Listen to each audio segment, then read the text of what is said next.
صباح الخير. آه، عايز بس أرصد حاجة على السريع كده لأصدقاء المتابعين القناة والمهتمين بشأن الأغنية المصرية. الأغنية المصرية بدأت تاخد منحى خطير بعد حرب 73. يعني رصدي ان بعد كامب ديفيد لا، بعد 73 ظهرت حالة من حالات الترهل والفخفخينة تجاه المجتمع. واحنا صغيرين ظهر النجم احمد عدوية. طبعا على فكرة احمد عدوية صوته جميل ومتعبي شجن ومتعبي حاجات كتيرة جدا يفهمها ابناء البلد. لكن هو كان بيقول ايه هنا بقى؟ يعني هناك اصوات كتيرة جدا وجميلة جدا، لكنها لم تقدم في الاخر منتج يتناسب مع صوتها.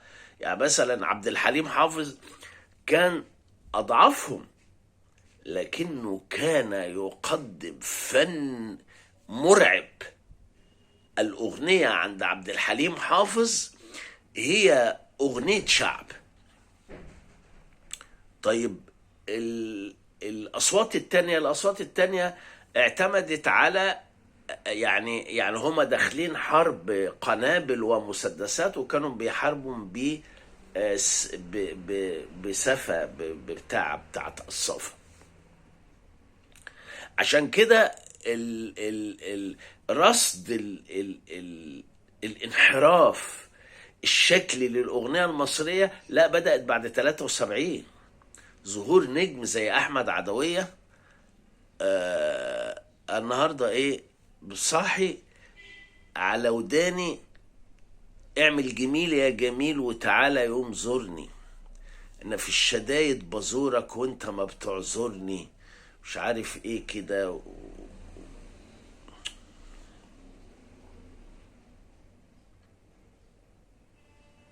طيب دي مسؤولية مين؟ دي مسؤولية الدولة، مش مسؤولية أفراد. وعلى فكرة المرحلة اللي احنا فيها أنا بعتبرها مرحلة عادية، واللي هم قاعدين يهجصهم دول عاديين لأن كانوا بيهجصهم في وجود أم كلثوم وعبد الوهاب والسنباطي وعبد الحليم وفريد وفايزة وبليغ ووردة. لا، ده التهجيس ده من زمان، تهجيس سبعيني. النص التاني من السبعينيات تهجيس عالمي.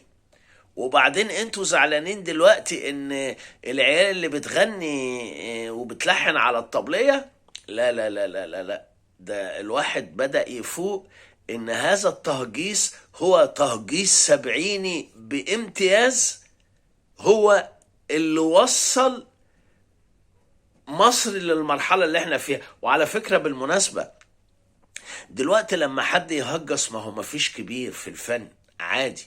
انما ساعتها لا، كان عبد الوهاب موجود وبليغ موجود والسنباطي موجود وعبد الحليم وفريد وفايزة زي ما قلنا ووردة. موضوع كبير، موضوع كبير. انهيار الفن المصري هو انهيار مرتب له ومنظم له، وانهيار اعتقد ان العدو كان يعلم جيدا ان الاغنية المصرية هي اغنية خط الدفاع الاولي، بدأوا يحاربوها بشتى الطرق. صباح الفل يا مصر، صباح الفل يا اغنية.